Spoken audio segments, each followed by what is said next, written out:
energized, ready to go. Had a very productive week, and my life feels very full at the moment. So I'm really excited to be here. So thanks. And then I'll check, I'll tag, just see who says it. Is okay. That's it. Nick.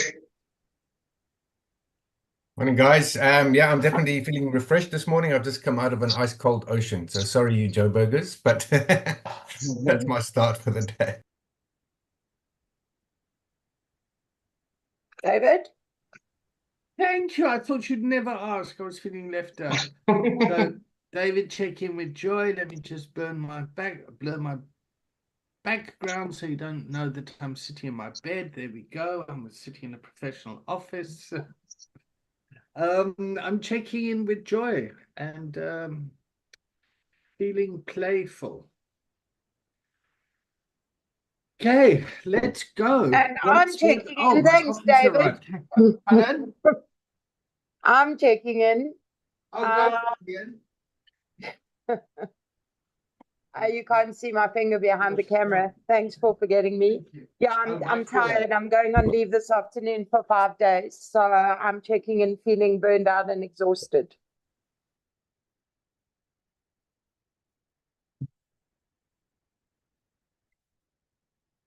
Okay, sorry. My cappuccino just arrived.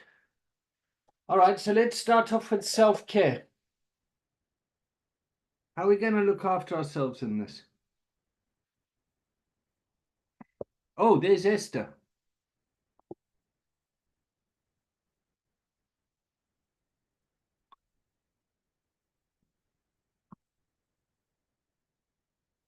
You need... Morning, Esther. Would you like to check in? Hi, yeah, I'm in quite a lot of pain. I got backache. So that's kind of occupying me quite a lot today. I'm sorry. Okay. Did Garth check in? I did. Checked in, David. Pardon? Everyone's checked in. Oh, okay, cool. Yuri, you got your hand up? Yes, you asked a question. Yeah. Are we going to look after ourselves? How do we look after ourselves? Like Leanne's just come in and just said, listen, she needs to take some time out because she's needs some downtime, which is a very responsible thing to do. Yes, I can definitely relate to that. I had this thing in my head where I said I want to be certified by end of December, and I've been trying to cram everything in, but I'm doing 4 different things at the same time. I have a little taxi business. I am an agent for filters. I'm doing the recovery coaching classes, and I'm busy with my own recovery as well, which is part of the recovery coaching for me. And I've just been feeling burnt out. I'm always tired. And even though I might not do as much, just my mind, it takes so much of my mind that it tires me out. So I've decided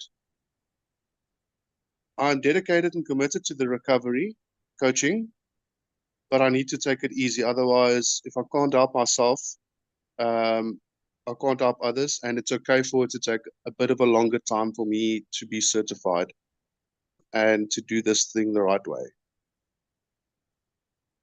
Yeah. Right. That's my opinion. Okay. So my projection onto that is that sounds very healthy and wise. Kayleen, did you want to add something? Yeah, so I would say my self-care, well, there's many different things that I try to do. So try to eat regularly, so not skipping meals and getting a bit of exercise every day. And yoga really helps for me. It's something that really helps to ground me and take my mind off of things. But overall, it's definitely, I'm a bit of an introvert, so I need to take time for myself, like where I'm not around people sometimes. So like for an evening, I can't do 7 nights in a row of socializing or just seeing people constantly in a social setting. It really gets to me. And then I just realize my partner and I have very different energy levels when it comes to socializing. So being conscious of that and making sure I block out time for myself to, and don't have a full calendar, because that sometimes gets to me. So yeah. How many clients can you see a day, do you think? Clients, oh, that's I currently see 2 clients on a permanent basis. Some new ones come in, and then but then they, after one session, they decide that it's not for them, or they just get a bit shy about it, or it's financial reasons and they're too shy to discuss that. So I think I would love to see a lot of clients per day. I would love to see about 5. But I think that once I get to that point, I'll only really know then. So I don't find the sessions to be exhausting in any way. It's actually really revitalizing for me. I draw a lot of positive energy from it and feel very inspired and fulfilled when working with clients. So I find that when it's actually personal relationships, that can be quite exhausting, because yeah, there's so much, I don't know. It's just, I like working with clients. It's really nice. Okay. Great. Mark? Thanks. So in my own recovery journey that I'm currently on, I felt, and I've always felt, that there was like something lacking for me when it came to self-care. Like I could take care of my body and take care of my appearance. But anyway, I want to share with you guys, obviously I started pole dancing, and it is like changed my whole like recovery. It's given me this like, I don't know, every morning that I've got class in the day, I've got this boom that and I've taken videos, and it's like the most excited I've ever been in my life. And it makes me feel like, I don't know, it inspires me to stay healthy. I can feel the change that's happening in the body. The breathing exercises actually feel like I'm meditating while I'm doing it. I'm just so like enthusiastic about it. It's like my new obsession. So yeah, that's what I've got to share. Do you wear high heels, Mark? On a Wednesday, but so tonight I'll be rocking them out in the platforms. Can I book you for my birthday? I've got to add my bias here. I think that's so cool. Yeah. I think that's so cool. I'm so excited about it. Yeah, no, that's I can see you mincing up to the pole and swinging, and I'm so happy for you. I think that's just really cool on so many levels. Yeah, I'm loving it. Okay. Thanks. All right. Yes, Josh. Sure. For me, like I always used to give like fake answers to the self-care thing, like sleep hygiene and exercise and things that I do. But for me, like really what self-care is allowing me to do things that don't necessarily have purpose outside of just my own enjoyment. So it'll be playing a very nerdy video game with my partner, or watching a documentary about aliens and going down a rabbit hole. Stuff like that is self-care, like allowing myself to just do things because I want to do it the same way I would when I was a child, for sure. Cool. Anyone else want to add anything? I'll add something. Great. How was your breakfast? It's great, thank you. Yeah. Okay, Protein, good. high protein.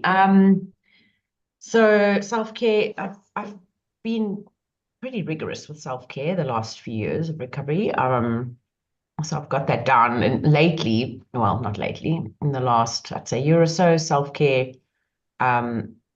means giving myself permission to rest, like to not do anything and to not constantly have to be busy. The foundations are in place. Like I eat really well, I sleep really well, I do an hour of yoga a day, I meditate, etc., etc. But then actually just, giving myself space to rest in between is something I'm learning to do more of. Okay.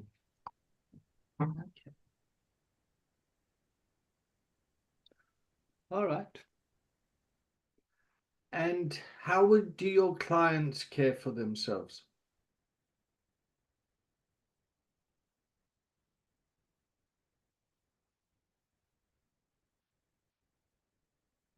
I think that's a weird thing to answer because, like, it depends on the client. It's so client driven, it depends on them. I mean, technically, one of my clients is Kayleen, so I'd say an hour of yoga a day and never skipping a meal. My answer is what she said earlier. You know what I mean? Kayleen, you got your hand up? Yeah, so I just want to build on what Josh said. That was the first thought that came to mind, is that it's so individual and so personal for the client. So I would say that it would be the thing that they yearn for most, that they've always wanted to do for themselves, but actually neglected, or whether that be just due to other reasons or because of their substance dependence or addiction.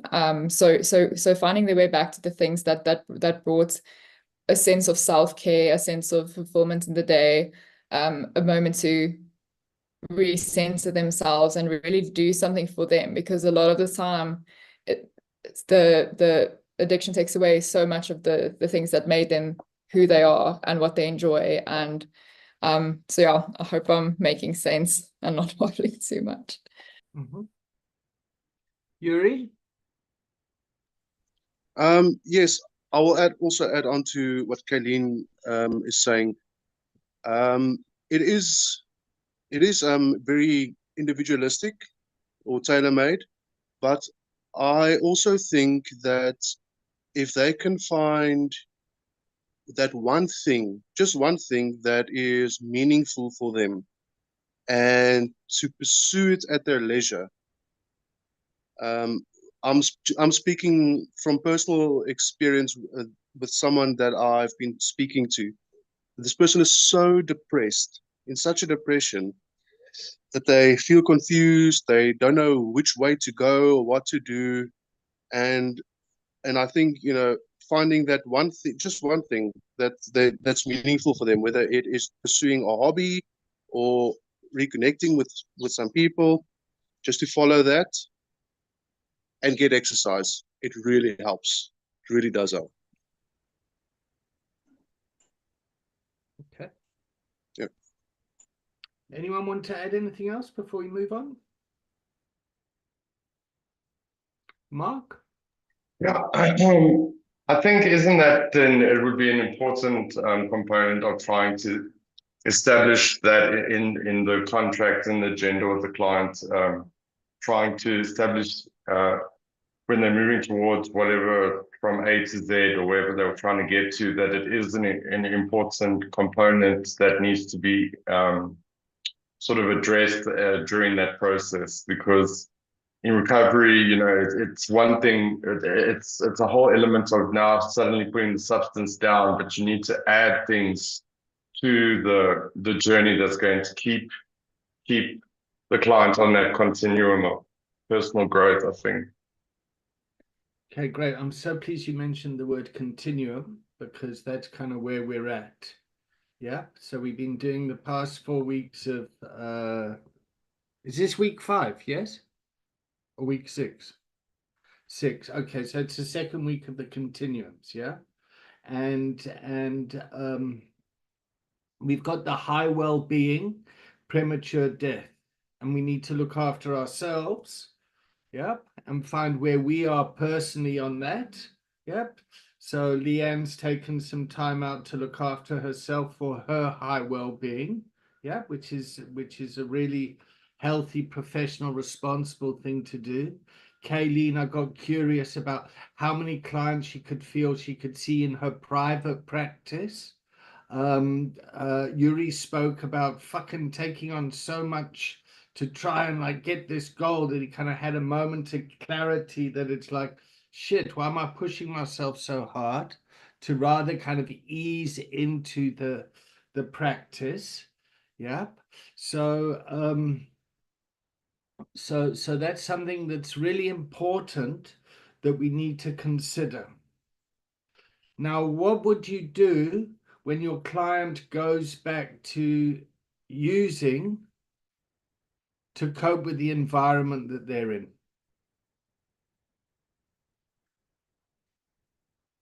Josh? I would I would figure out what the use is giving them. Like what is it serving you? What are the things that it's giving you? Why are you turning to it? And try and find a way or a different route for them to get that. Like, say if it's making them feel less lonely or more sociable or less depressed, to kind of, move toward that feeling, but through a different avenue. I think that would be my route. Okay. So you're using for a purpose. There's obviously something in that is beneficial for you. Okay, Yuri? I think yes. What I think is important is that person that doesn't feel all the guilt and shame, which is something that just sort of continues the cycle of addiction. So I would try and find a way to say that it's okay that you had a slip or relapse without saying it's okay to use.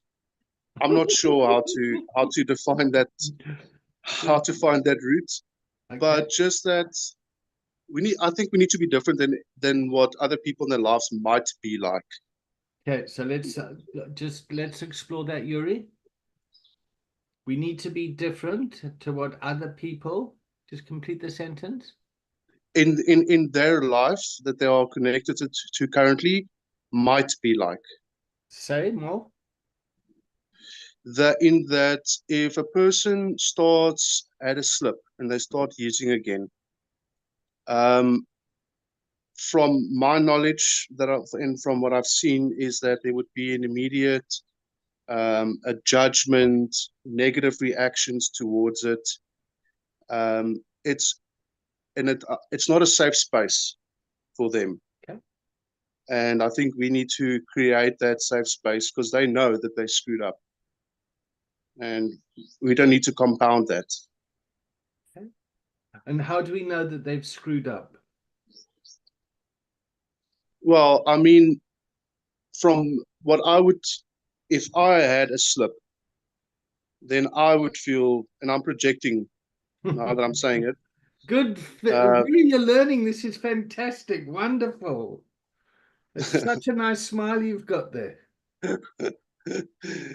Yeah, okay. If they feel that they have screwed up, just to hold a safe space for them to work through it. And like Joshua said, try and find out a bit more about what's behind it, what happened for them to. So to get curious around what's going on. Exactly. Yes. Okay. All right. So you in recovery yourself? Yes. And are you in abstinence-based recovery? Yes. Yeah. Okay. Great. Okay. So one of the challenges might be your own abstinence-based recovery, and then somebody comes in and they say, "Fuck, I've gone back to using" or something. It could evoke kind of challenges in your belief system. Yes, more of a, I would think to myself, oh shit, I don't even want to imagine going back to that place where I was.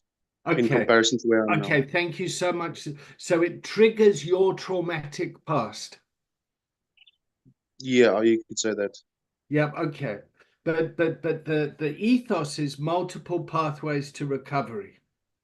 So you'll see in the systemic model at the bottom, we've got addiction, harm reduction, abstinence. And the continuum at the bottom of the model is there to support the individual in in their recovery journey. Yep. And the recovery journey is up and down. It's not like, you know, you get clean and that's it. It's a fucking process. Yeah. It's a highly stigmatized and misunderstood condition that everyone has an opinion on, that thrives in crisis, chaos, and conflict. And you as the coach, you're in the fucking center of it all, and everyone's got an opinion. Yeah? Yes. Okay. So a good place to start is yourself and how this is impacting you. Yo, bro, you're fucking using again. Jesus Christ, that triggers my shit. You know, when I started smoking crack, there was nothing like just having one rock. It was chaos or whatever. I don't know what your poison was, but what was your poison? It was alcohol and marijuana. Okay, good choice. All right. So Mark, you got your hand up? Did you want to add anything, Yuri? No, that's it. Thank you. Okay, cool. All right, I'll put your hand up. Yeah, go for it. Yeah, I'm somewhere in between Josh and Yuri on this one. And also, if I relate it to myself, if I had a coach and I had a slip or a relapse, so to speak, I just feel if I had a coach that was too supportive, too sort of like minimized it a little bit, I don't think I would have anything to gain from it. I would imagine that I would want someone that was a little bit more challenging, that sort of adopted the style that Josh had, where trying to get to the root of what I felt. Because if once I'm well and I relapse, I see it as I had a choice and then I chose to use again. So to get to the bottom of that, if someone sort of like is not challenging me on that and sort of like, you know, needing to be a little bit firm with me and say, yes, but take some responsibility, take some accountability for this, and challenge me on that, and then drive me through that. I think that would be an approach that would be more meaningful to me. Okay. So, yeah, that's my impression. So you said you were somewhere between Josh and Yuri on this, yeah? So there's a nice continuum, and you're kind of in the middle there, like close, like you're bro. And you're the type of coach that wants to turn up the volume and like kind of fucking sort your shit out. Yeah. Okay, all right. Okay. Nick, I was wondering when you were going to come, and you've been very quiet this morning. That's like half an hour you've hardly said I know, because I always feel guilty for hogging the limelight, which I don't mean to. But anyway, yeah, I'm very much in Mark's corner with his comments now, I think. And it's also about how it's framed. You know, we can project our own recovery on our client, granted, but at the same time, it's those words, slip or a relapse, or I've gone back, in themselves define the fact that you've gone backwards on the continuum. Otherwise, why would they be in the program? I mean, they must reframe it if they just say, okay, I've decided to. Otherwise, why would they be in the program? What does that mean? Well, because they obviously want help. That's why they've come into the program. You didn't go out in the street and find them. They came to you. Which program? Coaching. Aren't we talking about coaching now? Yeah. But the coaching's not like a program where you take someone, where you're taking someone through, like we're talking about a one-on-one relationship in your practice, your coaching practice. But you've taken somebody through a number of sessions from trying to get them to a point of wellness, and now they come on in the next session and they say, I've relapsed, I've had a slip, I'm now using again. And you frame it in your own head as like, yeah, okay, well, that's gone backwards on the continuum. And but if they reframe it and say, well, I'm going to I think I can just have 1 or 2 on weekends. Okay, what's going on for you, Nick, as we talk about this? What must I do? No, I said, what's going on for you? I'm mixed. It's difficult to know how to react to these scenarios. You know, I've had 2 mates. Everyone here seems to be coaching already. I'm not certified, but apart from the coaching, for our hours that we're doing with each other. But I do have mates that prior to when I went into treatment, I didn't have any mates that were in recovery or in treatment. So it's a new world for me. But I made good mates there, and I've had 2 in the last week who've called me, and I'm not their sponsor and I'm not their coach or anything. I'm just a mate who've relapsed. And I don't know why I was the first person they called. I think I was just always the old bully in the room, that kind of the guy that people went to. And so they're looking to me, they're also saying, listen, we're not looking for advice, but they feel desperately guilty and they just want me to know. They just say, we know what to do, but I'm just letting you know I've relapsed. And both were in the same. I mean, one had 17 years of recovery, the other one only 9 months. Okay. And it was, I even asked when I was in the rooms with Nikki, asked her, what should I say as a mate? I'm not a coach then, but it's anyway, that's what's going through my head. If you say what's going through my head, it's like, how do you frame your response? Okay. So I just want to bring some attention to the word relapse. Yep, and there's a lot of stigma and connotation to that. A lot of drama. Oh my God, they relapsed. Yeah. The in the political correctness side of things. Yeah. The wording is there's been a return of symptoms. Life's been overwhelming for the individual, and they've gone back to what worked. Yep. Or Tony's just put their reoccurrence of symptoms. Yep, great. Garth?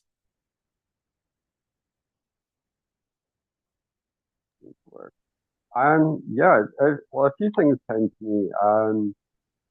I'm struggling to hear you, mate. Can you put the microphone closer to you? Okay, I've had this situation a few times. Is that a little bit better? Yes, it is a little bit better. Thanks.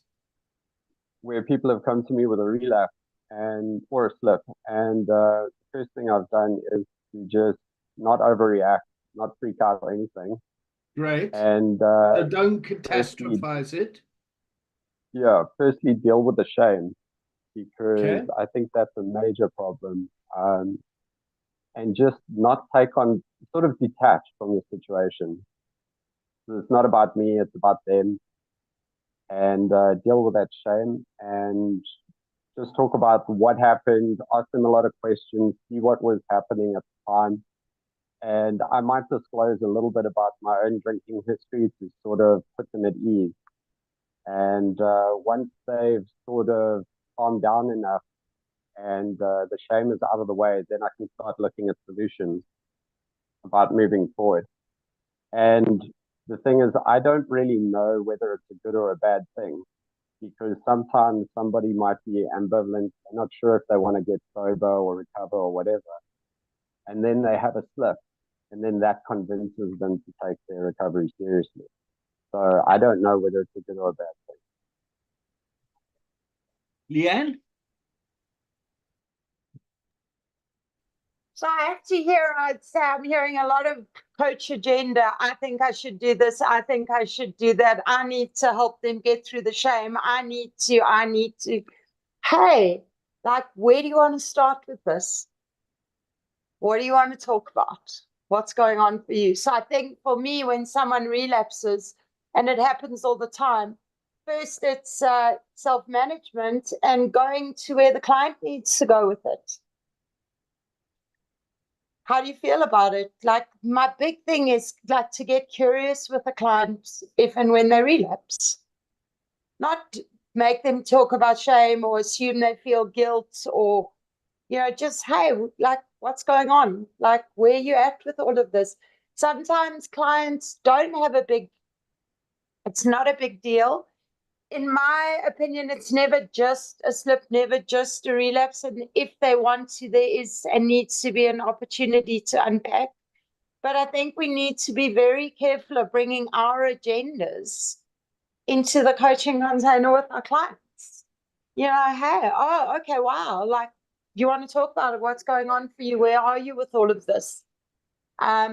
we can't really assume anything in terms of, I assume they feel shame. I have clients go out and slip and are like, it was fucking great. I don't feel shame. I don't feel guilt. You know, I had a sibling talking about it yesterday. I don't feel guilt. Like I used a little bit. It wasn't a lot. I recognize that it's not a good idea to do this. You know, I know when I think it through, I'm glad I nipped it in the bud, but I'm not having a whole shame shit show about it. So I think we need to be very careful of making assumptions of what we think our clients will feel if they relapse or if they slip. I'm also going to say, when we talk about reoccurrence of symptoms, then you've got to be very fussed with the disease model of addiction. Because that's the disease model lingo as well. Which is fine if you subscribe to the disease model. And also, like, you know, some people will use, and we consider it a slip, and because they're in the 12-step program, they consider it a relapse. So the terminology is different depending which angle, which lens you and your client look at addiction through. Yeah. But just be careful of bringing your agendas around guilt, shame, like, get curious. That's the most important thing. Thanks, Lee. So this is where I'll go into a case study. Yeah, where I'll talk about somebody, a case, and hopefully we can learn about it. Have I spoken about this case before? It's a gambling man. Yeah. So the demographic is Black South African male, gambler, and high functioning executive. Yeah. And I got the call, and have I spoken about this before? No. So I got the call to go meet this person. Yes, you have introduced this case before in the last 6 weeks. You have briefly talked about it, yeah. Okay, great.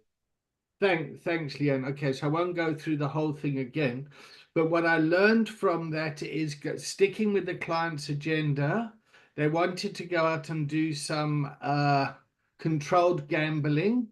Yeah, they won at the casino, and then they realized that they were using the casino. It wasn't about winning or losing, but they realized that they were avoiding their life by hanging out at the casino. They then went back and started to work on the relationship and went to Gamblers Anonymous. So I sat with this person through their process, and I managed my own anxiety around their choices. And what was happening is in the system around it. So the wife, the social worker at the clinic, everyone kind of wanted to get involved in my individual coaching relationship with that person. Did I upset Leanne? Did she say, I've heard this before, I'm going? May I ask a question? Yes, sure. Oh, Yuri, there we go. David, when you said when you were coaching this person, you had a lot of people trying to give you input from different angles, the social worker. Yeah, everyone has an opinion. And it's, I understand, you know, from a disease model perspective, what we do could be madness to them. How did you manage them? So I spoke about it as best I could. And this was 12 years ago. So the world has come a long way since then. Yeah. So we were kind of like pioneering at the time. So the projection was, oh, what are they doing? They're not following the book, blah, blah, blah, blah, blah. So there was a whole, but the world has kind of moved now genuinely to multiple pathways of recovery, things like that. But at the time, it was difficult to stick my ground and to stay in my scope of practice, to stay in the role of coaching. It was difficult. And it's the exact same stuff when I worked in corporate. When I go and coach someone in corporate, and the corporate says, yes, we want you to coach this person because they need to improve their relationships with their team members, and these are the goals and the outcomes of the coaching engagement. Yes, thank you very much. I'll sign up for that. I work with the coachee, the employee, and it turns out the employee is a female executive that is very angry with the environment she's working in because its majority is white male. Yep, and there's a lot of hypocrisy, and then she finds her voice. Yep, and then she starts to express her anger out of how out of integrity the organization is, in terms of, like, we have diversity, inclusion, and we stick that stuff on our walls and we talk about it, but actually living it in the organization is hypocrisy. So I was brought in to coach this person, and it turned out that coaching was for her to find her voice and to direct her anger in the appropriate areas, as opposed to it coming out sideways in the office. Is that making sense? And then when the direct anger came out, then it is, oh shit, David's a bad coach. Yeah, because the clients found their voice, and that person ended up leaving that bank and going to another bank. And this is one of the ethical challenges that we can find ourselves in many times. Leanne will have a loads of stories as well of finding yourself in that compromising position where you kind of need to look after your coachee, be aware of the system, and also to try.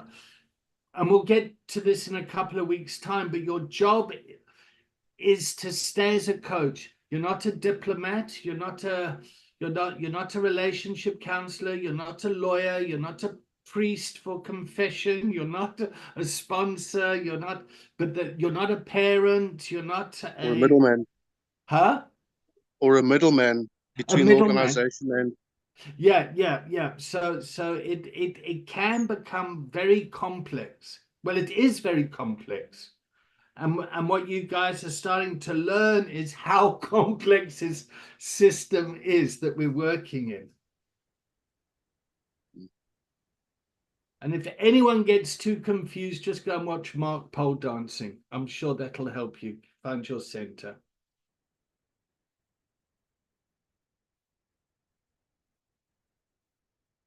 It's a little like the families wanting to get involved in the coaching process, and the client not wanting the families to be involved in the coaching process or the recovery process. There's often questions about this. My client doesn't give me consent to talk to the family, but I think it's important to talk to the family. Well, you can't talk to the family without the client's consent.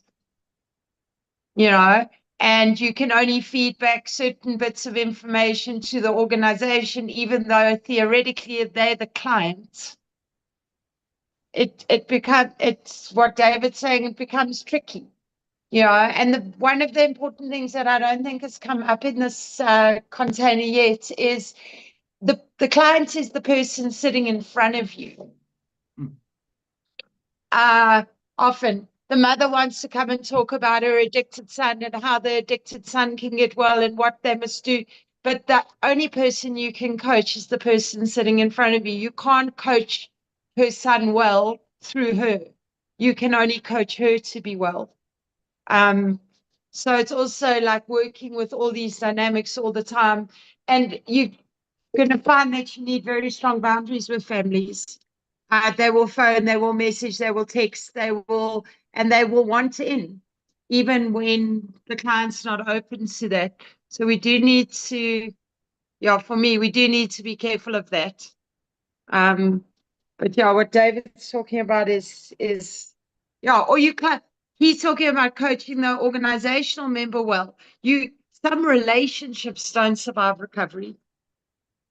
They're fine in addiction, they operate in the unwellness, but marriages, friendships, relationships that don't survive recovery because not everybody's getting well together.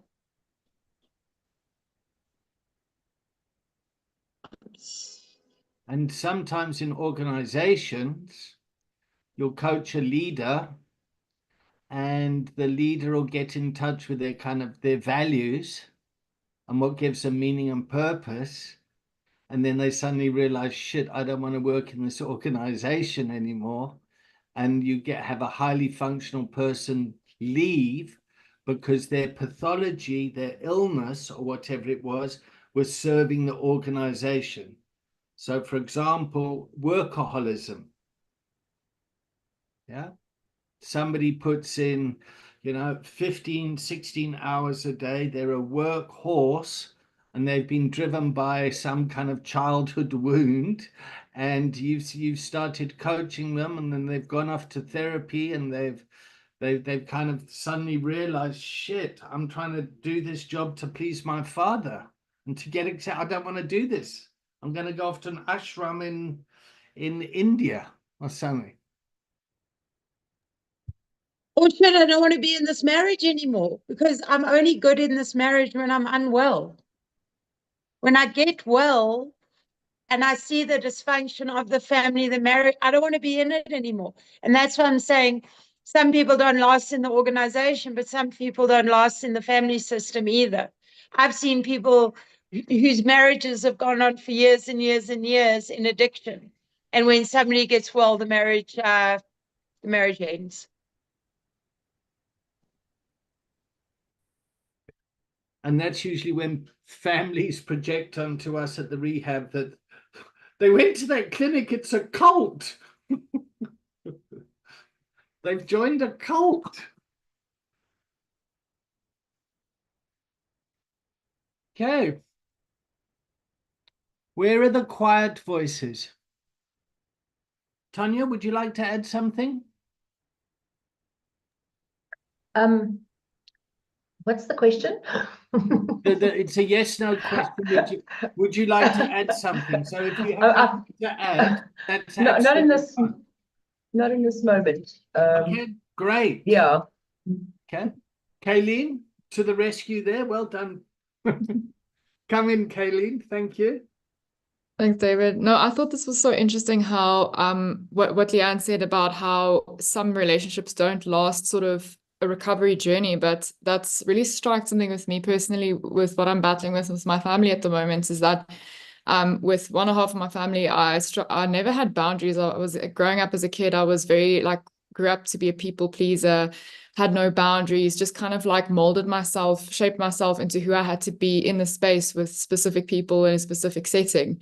And when I started to live more in line with what feels true to me and sort of stepped into my power and started putting up boundaries and started speaking out about some of the things that maybe happened in the past that weren't okay, I'm now being seen as the one who's unwell. My mom just cannot, I'm the one who's unwell. Why am I suddenly not the sweet little girl that I always was? Why am I speaking up like this? What's happened? I've had a personality change, and what's causing this terrible personality change? And why am I this devil child now? And I'm like, no, I've just put up boundaries that I never had in the past. So that's where I'm at now, is that was a little bit of a parallel where I thought that I don't know if all relationships will survive sort of a process, a significant process of growth, or even, when there's such a legacy of them knowing you as a certain version of yourself and putting you in a specific little box, and that's you, and that's the you that makes things easy and nice for them, but maybe that's not the you that you want to be, or the you that feels healthy to you.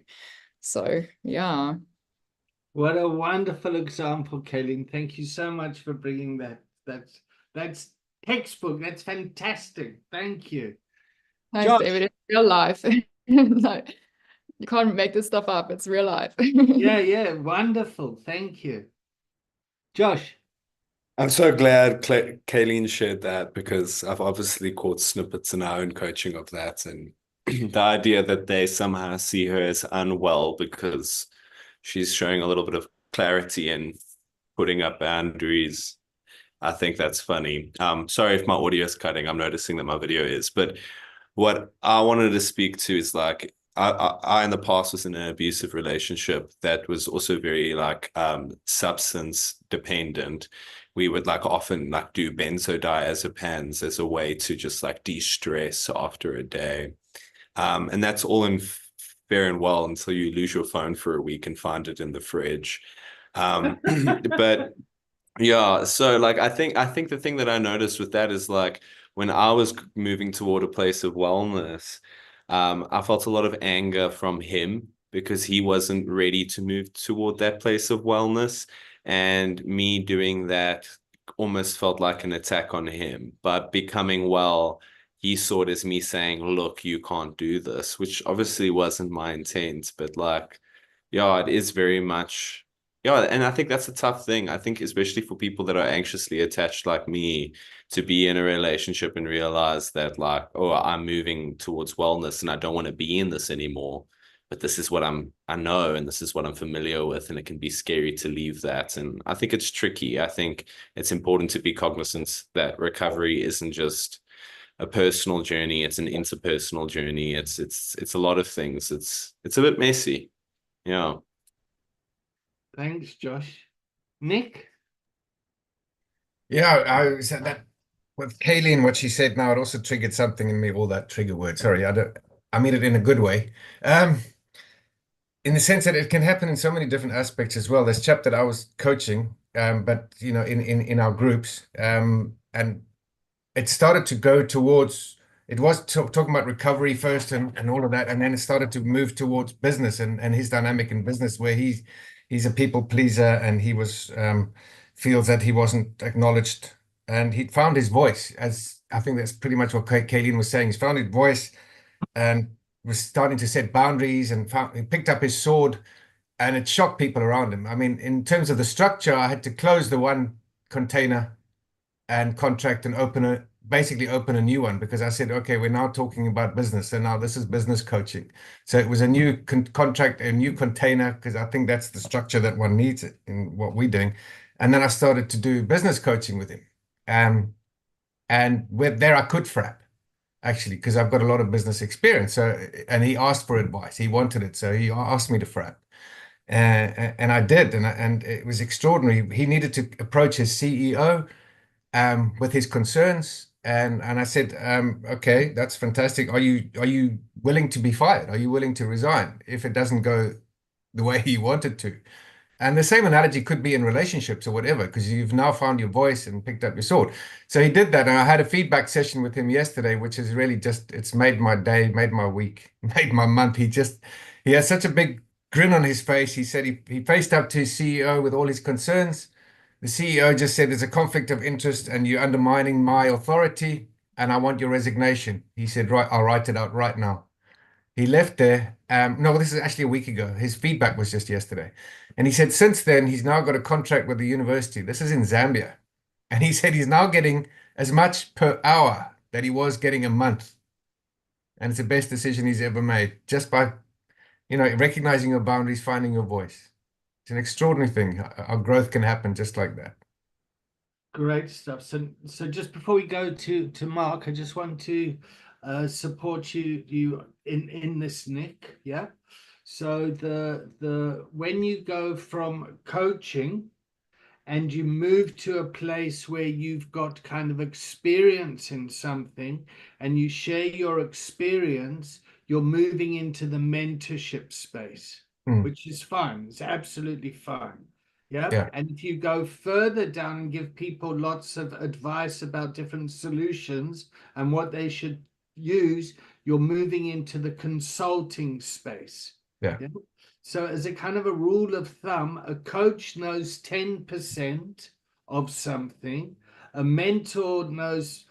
coach knows 10% of something and then gets curious around and believes that the coach will be able to find stuff out. A mentor knows 50% of something and says, this is what I would do in this situation. What are you going to do? This is what the role is and called for. And to let the mentee fulfill that task in their way. And then a consultant gives, well, here are all your choices. we recommend this one, but it's your, yeah. Yeah. So that's another continuum. Yeah. Yeah. The other thing I want to warn, yeah, is if our clients do well, they do well. If our clients do badly, they do badly. Yeah. We stay centered. Yeah. So your client went off and they did fantastically. Fuck, it's great. They could, yeah. Just like, yeah, it's and that's just a word of warning. Like our clients are clean, they're doing great. Oh fuck, they've relapsed. I must have fucked up. Yeah, just to be aware of our own kind of well-being in this. All right, Mark, let's hear from you, and then we'll take a 5-minute break. Thanks. I just wanted to quickly say that yesterday my father and I ended up having a massive blowout in the car around. So I've been getting well. My parents come on a Wednesday for the family group here at the foundation. They've been coming the entire period that I've been here. And I thought that they would, I thought it was good, but I realized yesterday that, you know, they've been coming. So just to say that my father was really upset with me when I told him that there might be going forward, I wouldn't be able to join them for their family. You know, it's from 4 to 5, they do their family's part of the process, and then I join them in the group for an hour. And the families are all in the group, and then, you know, the people in recovery are joining their families, discussing their process, etc. And I told him that, you know, I wouldn't be able to going forward on some days join because I might have a class that it would interrupt it, etc.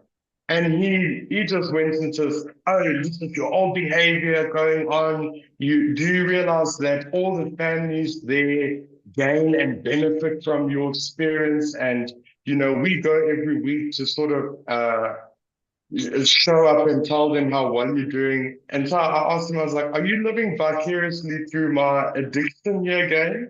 Or are you focused on, you know, gaining something for yourself from, because that's the whole point of this. And so then I asked him, what have you actually learned or gained from what you've experienced so far? And he's like, I was like, come on, be specific. You've done hours now. Surely you've got some sort of models that you know. And he's like, no, well, we just like to see the transition, the progress you're making. So I'm like, okay, so you actually are not present in the time that you're supposed to be. And as soon as I walk in the door, suddenly you switched on and you can either, I don't know what, it's starting to become like old ways. And then he's like, I need to give you advice. You need to listen to my opinion. And so I said to him, this feels like you're doing your control game. I need to live according to the way you think I need to live in order to stay well. But you're totally unwell. We're not. I said to him, you know what? I give up here. This is like the old merry-go-round that we always go on. I get well, but you just stay lost somewhere. All right. Yeah. So again, Mark, that's a wonderful example and a segue where we'll go into the second half, where we'll talk about the continuum of codependence, interdependence, and independence. Yep, and how the system is being impacted by you getting well. So just like I said to Nick, yeah, to stay centered, yeah, the system as well is like, oh, Mark's doing well, we're doing great as a family, fuck, it's great, we rely so much on you. Oh fuck, Mark's fucked up.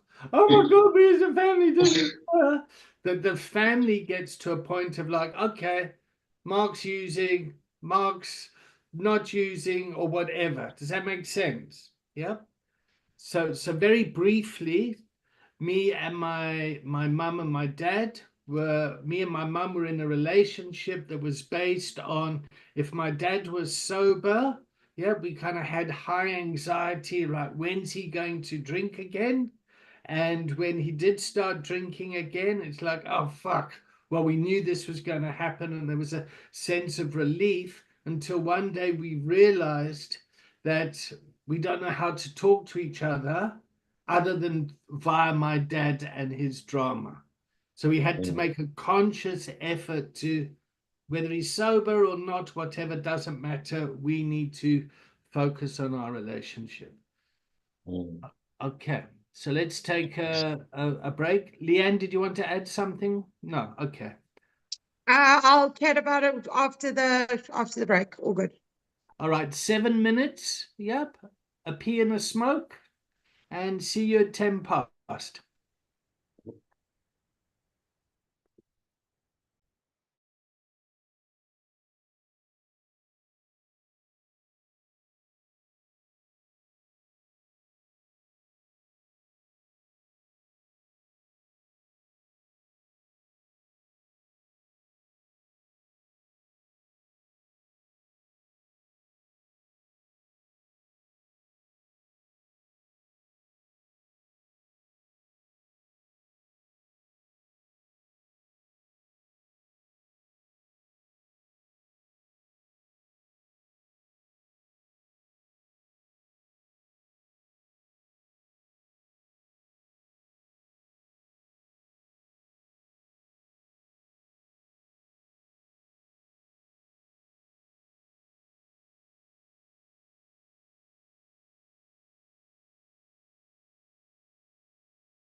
And Josh is back. There we go. And Nick is back. And Mark is back.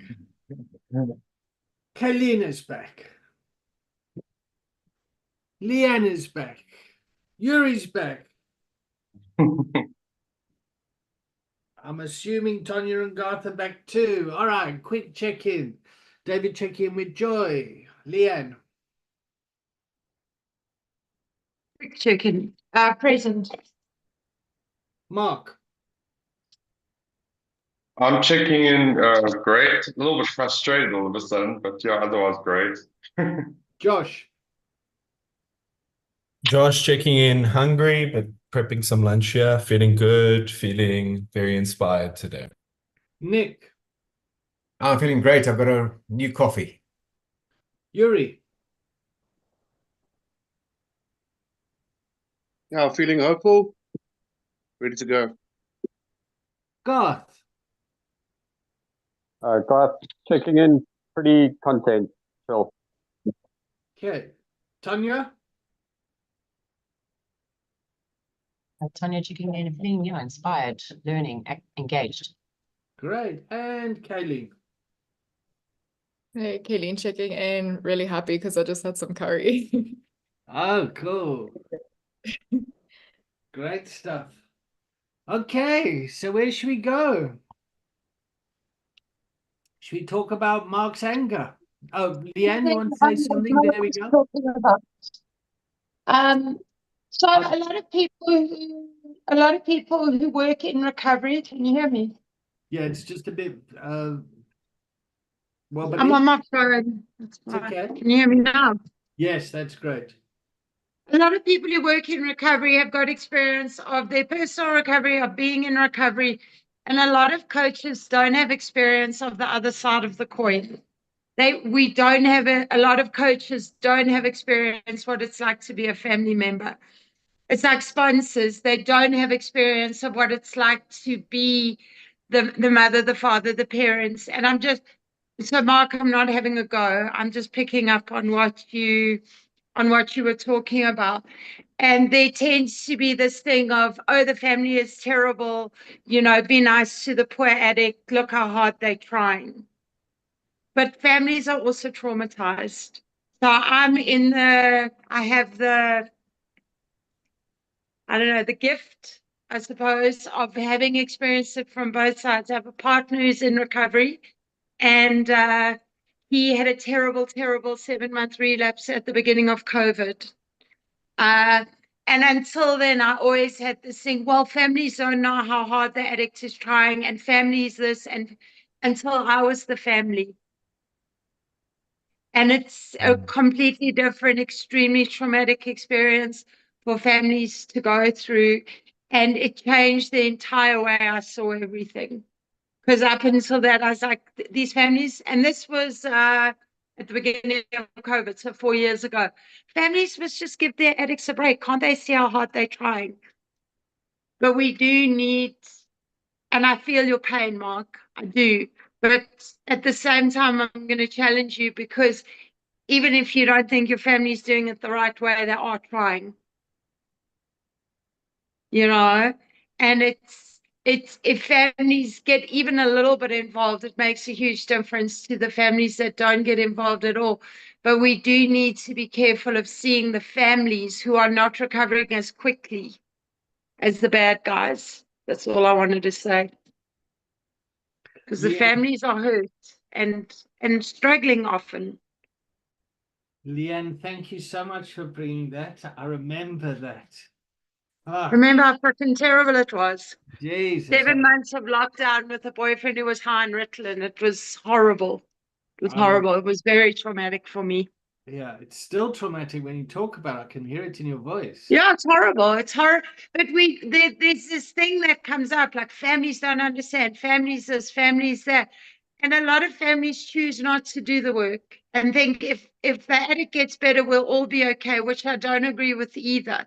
But families are traumatized, and there's a lot of help out there for the addict and not as much help for the families. Absolutely. So let's just unpack that quickly. So the addict, yep, or the substance user, or whatever word you feel comfortable with, got all the attention when they were using. They go to rehab, they get all the therapeutic attention and all this sort of stuff. And the family, if they're lucky, they get a group here and there and a couple of counseling sessions, and the families get left behind often. And we need to remember that the system is trying to move into a culture of recovery. And the learned behavior that the family has takes time to change and adjust. Yeah. And the relationship in the beginning is the family's up here with kind of anger, and the substance user has guilt and shame about their behavior. They start, and the relationship is made like, we're angry, I feel bad. Yeah. Then the person starts to get into recovery, and they come out of denial, and then they start to get angry. And they kind of wake up and go, well, fuck, this is this and that, and they start to establish boundaries. Now the relationship's gone to anger. And often the families get filled with fear around, oh my God, if I tell them how I'm feeling, then they're going to go and use again. And that anger turns into resentment and comes out in all sorts of different peculiar ways, because the family are in denial around their post-traumatic stress disorder. Post means after. Trauma is what's happened to them, too much, too soon, too quick. Stress is what happens to the body, and disorder is the way that they respond. Yep. So I phoned Mark at 6 o'clock. He never answered his phone. Oh my God, he's relapsed, he's using again. Mark walks into the house. Where were you? Jesus, my battery died on my phone, Mum. I don't care. How can you? And they need care and support around realizing how traumatized they've been through the process. And often what's happened is the person that's been using has been so unconscious because they've been high through the process. The family were awake all the time watching the descent. So they sit with that angst and fear. Okay, Yuri, you got your hand up. Great stuff. Yes, just a question, or asking for advice. Would it be helpful? Would it be helpful to perhaps sit in like an Al-Anon to gain some perspective as a coach from the other side of the coin? So what's the answer to that question, Yuri? I think it's yes. I would support your decision to going to get curious around what other external recovery capital resources are available, not only for the person that's impacted by substance use disorder, but the family members as well. So I would strongly support that. Right. Thank you. Is that ethical? Like, are you allowed to? I mean, I remember when I was in Narcotics Anonymous when I was like 16. Like, I love that idea, Yuri. That's like, as soon as you said that, I was like, I'm gonna steal that. That's a great idea. But like, Fantastic idea. Is it not like maybe bad because I'm not an alcoholic, like to go to something like that? So Is you that get Find an bad? open meeting. Yeah. Open meetings, anybody can go, or you can go support, or you can go with someone who is. But you need to find open meetings. You can't be posing as an alcoholic. Or you know what I mean? You have to be in integrity with it. But if you look online, you'll see which meetings are open. And if you're not in recovery and you've never been to an NOAA meeting or a CA meeting, you should also do that. Because not everybody has been to it. Whether you engage in it for yourself or your clients, at least you know what it's about. Yeah. And also I would argue that as a coach, yeah, you could benefit from going to Al-Anon or Nar-Anon or a meeting like that if you get yourself caught up in your coach's drama. I mean, I know I can get very codependent around some of my clients. I'm prone to that sort of stuff. Garth. Yeah, this reminds me of what I wanted to say right at the beginning when we were talking about self-care. And like I got a book recently, an audio book. It's about 14 hours long. It's just on assertiveness and just how to say no to people and deflect their manipulation when it comes at you. And I've been listening to that on repeat for like a very long time because it's helped me a lot just to be able to put up those boundaries and just take care of myself, realize what's mine and what isn't. And it's also impacted my relationships as well, because all of a sudden people get like, you're a caretaker, you're running around saving the world, and then all of a sudden you're not doing that. It can be very unsettling to the people like around you. And yeah, I had to spend a lot of time in Al-Anon as well because I have relationships with other people in recovery, and that was invaluable. But now there's a lot of literature out there that is, about caretaking and, not running after people, and how to say no and how to deal with high conflict family members and stuff. So there's a lot. I listen to a lot of stuff. So yeah, the stuff is out there. If you find that you can't go to an Al-Anon or an ACA meeting, there is stuff about it. Great. All right. So let's whip around the room quickly just to capture some learnings, and then we'll decide what we want to do with the rest of the class. Yeah. So Nick, what have you learned today? Sure. Actually, quite a lot. I mean, I've just done an awful lot of listening today, which is good because I talk too much generally, and that's where you gain the most information and the most strength. It's just listening. So listening to the clients. I mean, just based on the last conversation, when Leanne was saying about how she doesn't believe that it's just about your getting better. And we often forget that. So you just want to get better because all your family seems to want is the old version of you back, the one that they loved, the one that didn't slip through the cracks and become an idiot, And often it's just not enough, You've got on the straight and narrow again. You've got your sense of humor again. You've got your sense of purpose again, but they've gone through so much trauma themselves that very often, and certainly in my case, my family none of them wanted to go to any therapy themselves. You'll never find them going to an Al-Anon. That's just not going to happen.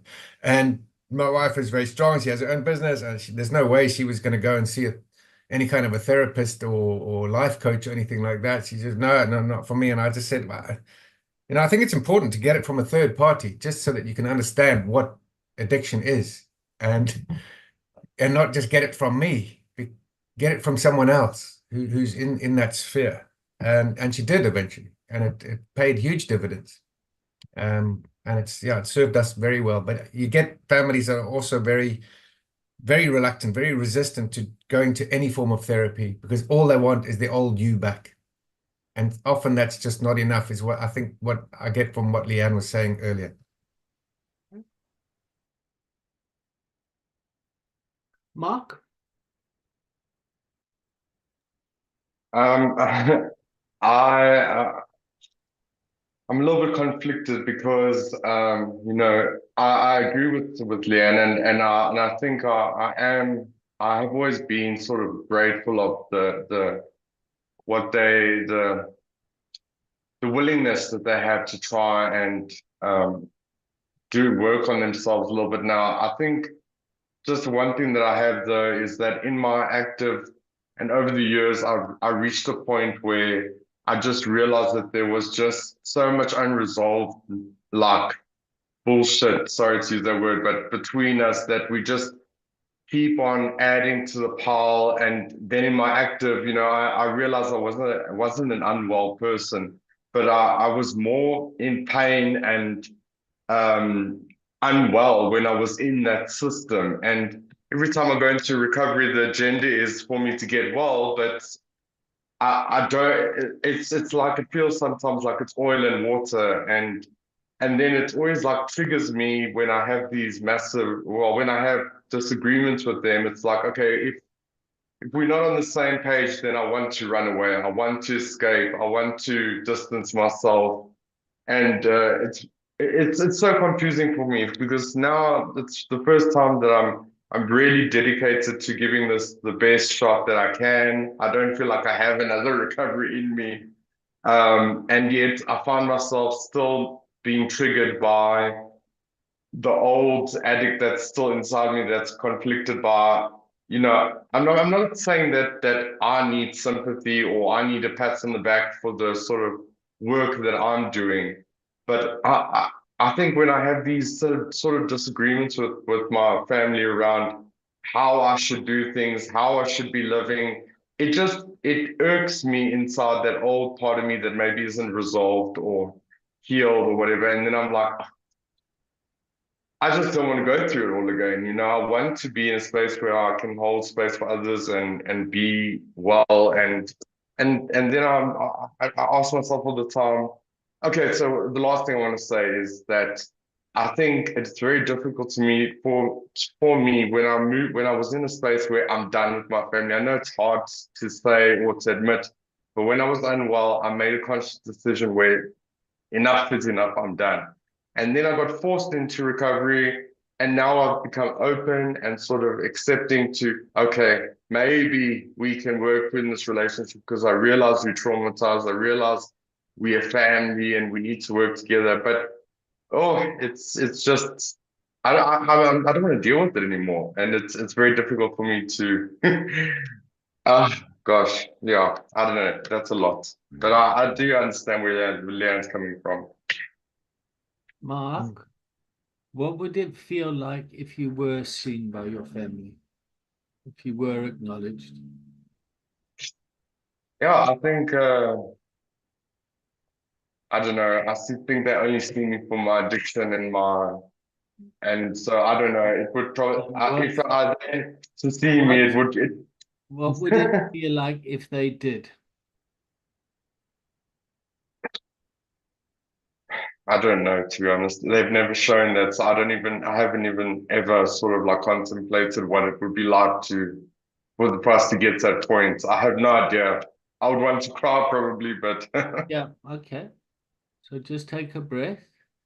And do you feel, this is a yes/no question, and we're kind of going into process a bit, but do you feel seen by this container? Yes, definitely. Okay. All right. So you might not be seen by your family yet, but you can still be seen. Yes. Does that make sense? Yeah. Okay. All right. So just notice your body starting to calm a bit. Yeah, sorry. Why? There's no need to apologize. We're just seeing you. Yeah. Thanks. Okay. All right. I'm going to move on. Okay. Yeah. Thank you. All right, Kelly. So my big take home from what we've discussed so far is the way that a lot of people who care about the person who's in recovery are so used to meeting them in a place of illness as opposed to meeting them in a place of wellness, which is the preferred place to meet in terms of moving forward. And I think a lot of families don't know that and don't have the vocab to actually say it in that way or recognize it in that way. So that was something that stood out for me so far, and how important it is for the family also to receive their own therapy, to sort of become aware of these sorts of things. Okay. Tanya?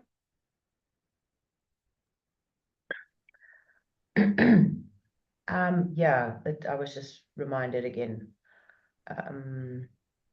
and very necessarily so, yeah, about the importance of yeah, being mindful of the family and where they're at. And I'll share a little bit. And it kind of ties into the conversation we had earlier about relationships. Ah, shit.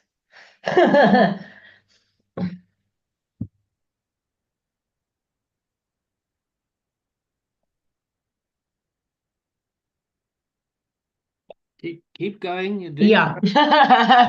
About, yeah, relationships, when people don't grow together, they don't stay together, you know, there's that cliche. And that happened with me a few weeks ago. But it just reminded me of something that came up. Because my ex, he seemed to, I mean, he's not diagnosed, but I'm a therapist, and I kind of did a lot of, you know, I tracked a lot of the behavior over the years, and he seemed to have undiagnosed BPD, or borderline personality disorder, or something around that. There were many symptoms or characteristics of that that manifested. And in the last 2 months, I was at the receiving end of a lot of abuse. And it was very, very tough. And yeah, at some point I thought to myself, my God, you know, and this goes for mental health disorders in general. You know, the people on the other end, I was on the other end of some kind of unwellness for the first time in my life, and it really struck me. It was a few weeks ago, you know, it really struck me that the people on the other end need support, you know. Yeah, because I have had I mean, it wasn't addiction. He had addictive tendencies, but that wasn't the, you know, main presentation. But yeah, it really hit home how people in relation with people that are unwell, yeah, how much they have to endure, and yeah, how devastating it can be. So yeah, it was just a reminder. So thank you. I just want to appreciate you bringing that to the container as well. It feels I appreciate your vulnerability there. It brings me closer to you, and you say you're a therapist. Yes. Yeah. Okay. Yeah. Yeah. Okay. So for me, what I find difficult is my own personal life still kind of happens when I have all this kind of wisdom as well. And I find that inside of me, I struggle with that at times. I kind of think, fuck, I should know better.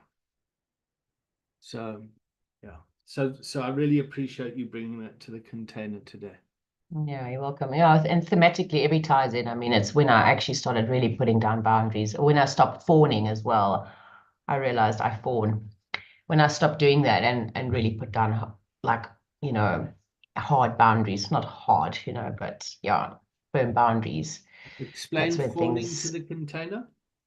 So, well, it's a stress response or a trauma response. There's categories. There's fight, flight, flee or flight, freeze. There's a few others, but fawn is another stress response or trauma response. And it's typically when you're confronted by a challenging situation or person, or it's a bit of adversity or some kind of, you know, threat in the environment, that you would try and, like, it's playing dead almost. It's like trying to appease the situation, appease the person, yeah, make it okay, pretend. It's a bit of pretend that, yeah. I'm trying to think of an example. I mean, I did it so frequently, like not speaking your mind, or not speaking your truth, or saying everything's okay when it's not, or just brushing things off when it's actually serious. It's like rolling over, you know. when in fact you should be, I don't know, standing up and, So that was an interesting experience. It's a protection mechanism to avoid conflict. I got it. Yeah. So Yeah. we teach the clients in the clinic around trauma, like fight, flight, freeze, tend and befriend, or sleep. Yeah. And a lot of our clients have traumatic pasts, and a lot of the trauma response has been tending and befriending, especially in gender-based violence stuff. So you tend and befriend your attacker, and then to survive, and then afterwards you feel incredible amounts of guilt and shame for behaving like that.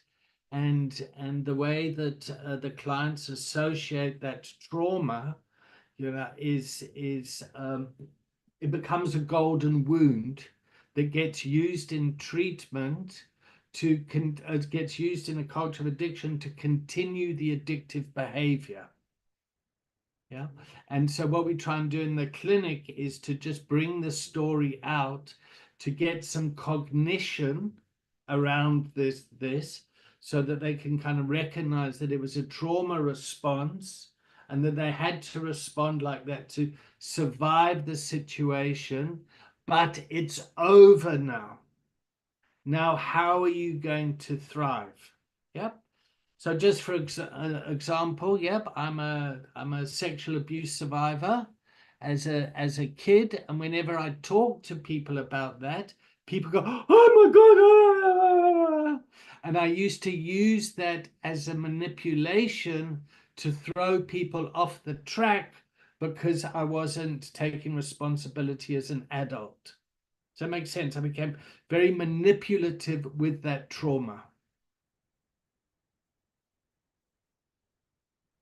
Okay, but I'm a well person. Yep, I have recovered. I'm not damaged forever. People might project that onto me because of my story, and I think a lot of society doesn't give people the benefit of kind of, oh fuck, you've worked on that, you've gotten well.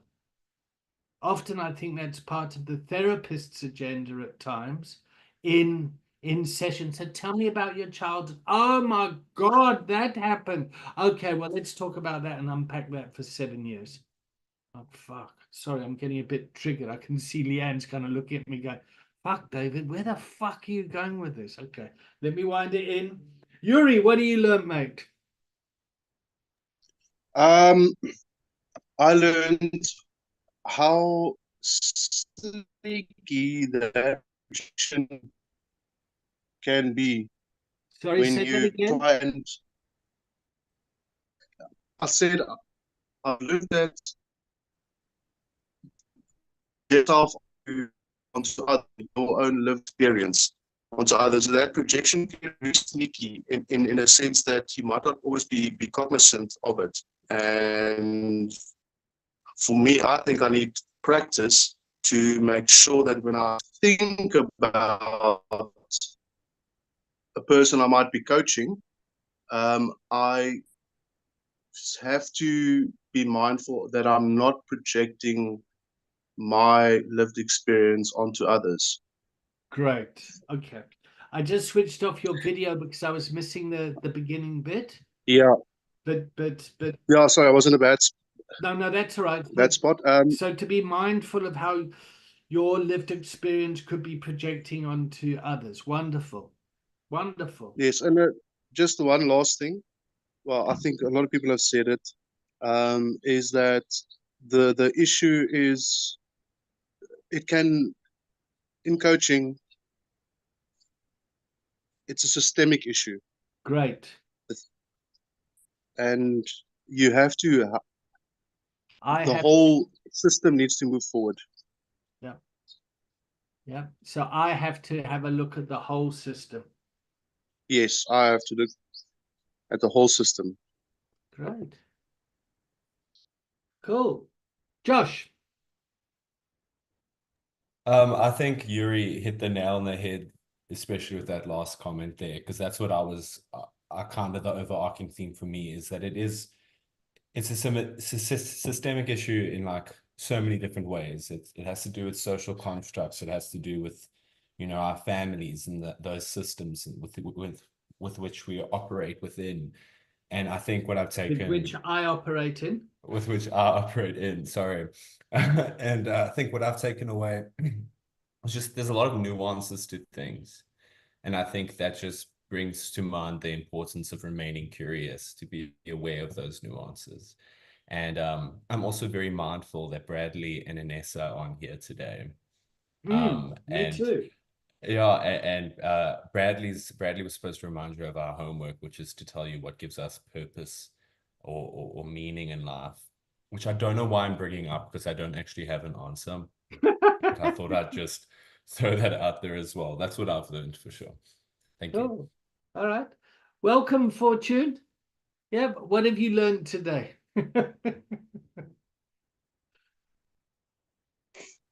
Hi everyone.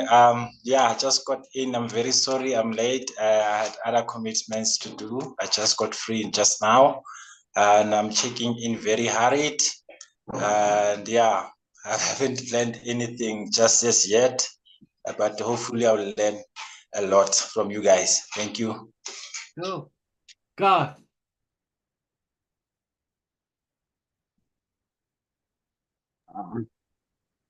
I think what I'm getting from today is what I'm feeling is I'm feeling a little bit more grounded and slightly less alone, because I think there was a tendency sometimes to forget that other people are going through relationship issues, they're dealing with families and stuff, and I forget that. And yeah, I think my stuff sort of crowds in on me, and I'm very focused on that. And then I'm listening to people in the container, and that has actually been very helpful to me. I've been able to relate to a lot. I feel a lot less stressed because other people have shared about the stuff that they're going through. So that's helped me quite a bit. So I'm feeling a little bit more chill, a little bit more grounded. And I think I shouldn't, just because people look like they're doing well or they look happy or whatever, right? I should never make any assumptions because I have absolutely no idea what's going on. So I think it's sort of a reminder to just stay humble and remind myself that I don't actually know what's going on most of the time. So yeah, so thanks. Fantastic. So I will always stress the I statement, because at times we take our lived experience and we use our lived experience in service of the client. Yep. And that's where the professional recovery coach comes from, that has lived experience. Yep. And you might have lived experience as someone that doesn't have an addiction problem per se, but you've got experience as a family member or experience as an employer. It's like everyone deserves recovery in some sense. Leanne, would you like to add anything, please? Yeah, and I just think the most important thing, and it's the thing for me that comes up over and over again, is just how important it is for us to stay curious. We don't know. Like, I spoke to someone the other day. It was really interesting. She's a neuropsychologist, and she wants to put together a program on the addicted brain. And she kept referring to addicts as those people. Even someone who was right. I was like, wow. Even somebody who wants to help. She's not an addict, you know. It's this, like, the stigmatization, this differentiation. It's just as much as possible to stay present and curious, because lived experience, everybody's lived experience is different, even if you're in recovery. Like, I have a binge alcohol use disorder. I have no idea what it feels like to stick a needle in my arm and be in heroin withdrawal.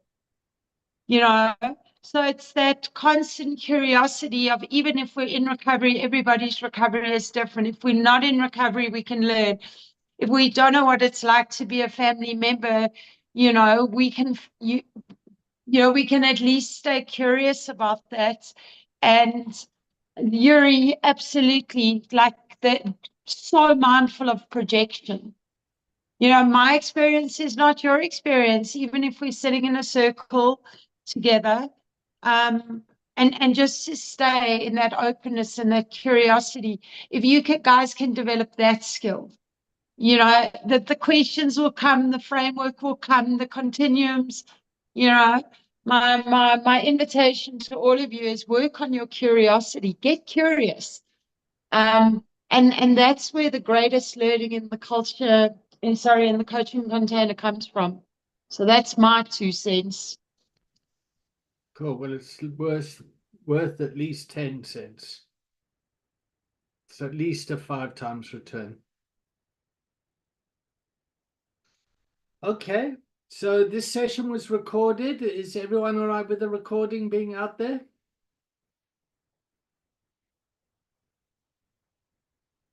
Good. Okay. Right, let's start the checkout. Does anyone want some homework? And Josh, I think we should do our previous homework first next week. Yeah. Yep. Okay. Yeah, just to remind David, we said we must remind you of the homework the next week. Okay. Yeah, great. just sharp. All right. So what was the homework? It's to say what gives you meaning and purpose. Yeah. So what feeds your kokorozashi? Have you spoken about kokorozashi here? Briefly. Okay. All right. We'll move there next week. Okay. Sorry, I mean, what gives me meaning and purpose? Yes, good. Great. Yeah. All right. So for me, doing this work really feeds my kokorozashi. It feeds me, it gives me a sense of meaning and purpose. I'm feeling elevated now, and I feel like I'm adding value to the world. And that fills me with joy. It impacts my self-esteem and my self-worth, the way that I see myself. And I'm very grateful for you all coming here. And yeah, and Leanne, I really want to kind of acknowledge you for being the spine of this work. You really, yeah, I mean, we've been together for fucking 10 years or something. And yeah, so I really just want to bless you for that, Leanne. I was really moved by, It's actually 10 years this month. Pardon? Sometime around about now. Yeah, well, we actually started working in March, 6 months before, when you were in Saudi. No, we didn't. Yeah, you started Because- sending me emails on LinkedIn saying you haven't Oh, been yeah, in touch with me. when I started at the clinic 10 years ago this month. Yeah, cool. And I just for you, so I don't forget, it's irrelevant to the container, but I reached out to Michael Niss to say thank you. Oh, And wow. I'm having coffee with him next week. Oh, wonderful. Okay, cool. Yeah. Oh, great. Yeah, it's a pleasure. Been a great pleasure. Cool. Send him my love. Okay, I check out with a lot of joy. And the fortune ran away. Fuck. Okay. I'm gonna tag Nick. Is this for a checkout? Yeah, it's 10:49 where I'm at. So, Okay, well, I'm checking out Suitably Curious. Thanks to Leanne. That's gonna be my go-to word now. To add to what we were saying earlier, I don't want to make it a long checkup, but make it a long checkup. We got time. It's just so vitally important that we have those difficult conversations. When we feel that we're well again and we're back in the family unit, and we have to have those difficult conversations. Or I have to, sorry, I have to. Because otherwise those conditions could arise again that led to a bad state. It led to you picking up and self-medicating. So yeah, you were well at one stage and you started to I was well at one stage. I started to self-medicate and I went away and got well, which I felt that was all that the family needed, but we needed the difficult conversations too, to actually start to unpack the conditions that arose. And I think that was vitally important.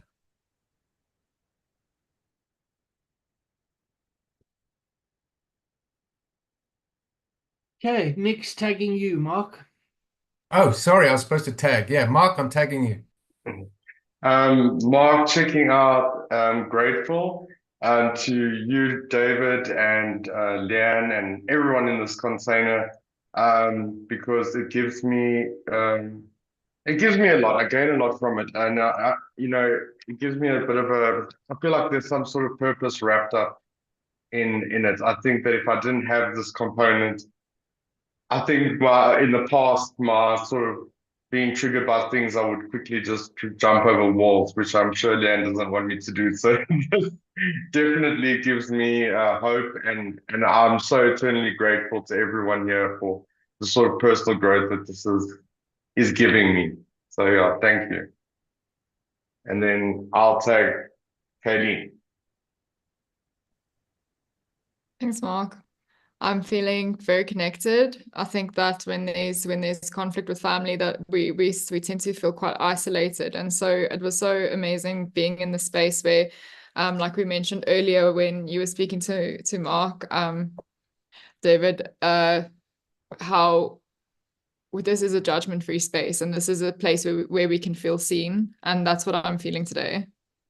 So checking out with feeling of connection. And I'm going to tag Josh. I'm feeling good, checking out feeling good. I'm doing a bunch of things. I've recently started a brand management course because I'm trying to expand from the clinical psychology space that I usually operate within and learn more. And they speak a lot about branding and how that has to do with identity and how we first started branding with religious symbols to say who we are. And that got me thinking around like the coaching organization's branding and how proud I am to be associated with and identify with that. And I think I'm checking out feeling very connected, like I'm part of something that's bigger than me. And I feel useful and I feel awesome. So yeah, Josh checking out, and I want to tag Tanya.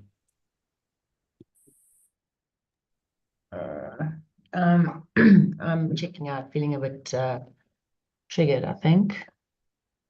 Yeah, feeling a lot of emotions rise. So yeah, there's still work to do. I've got some trauma in my body to process. Yep.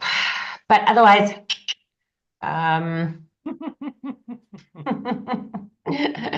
just yeah, the waves. I'm tagging Garth. Thank you, everyone. Yeah, I'm going through a lot of stuff at the moment that people in the container shared about, and it's made me feel a hell of a lot better. So I'm checking out with an immense sense of gratitude, feel very grounded, and yeah, I feel great. Thank you very much. And Yuri, have you gone yet? No, thanks. I am checking out reflective or contemplative, trying to integrate what I've learned today into my thinking. Who's left? Leanne, did you go? Yeah, I'm checking out with Joy. I've got like 6 hours and then I'm on leave for 5 days and I'm switching off my phone and I'm doing a digital detox and I can't wait. And I'm checking out with Joy and gratitude. Thanks, David. Cool. So just before we all go, cast your mind back 6 weeks ago when we first started this. How did you feel then at that first class? And how are you feeling now? How have you progressed?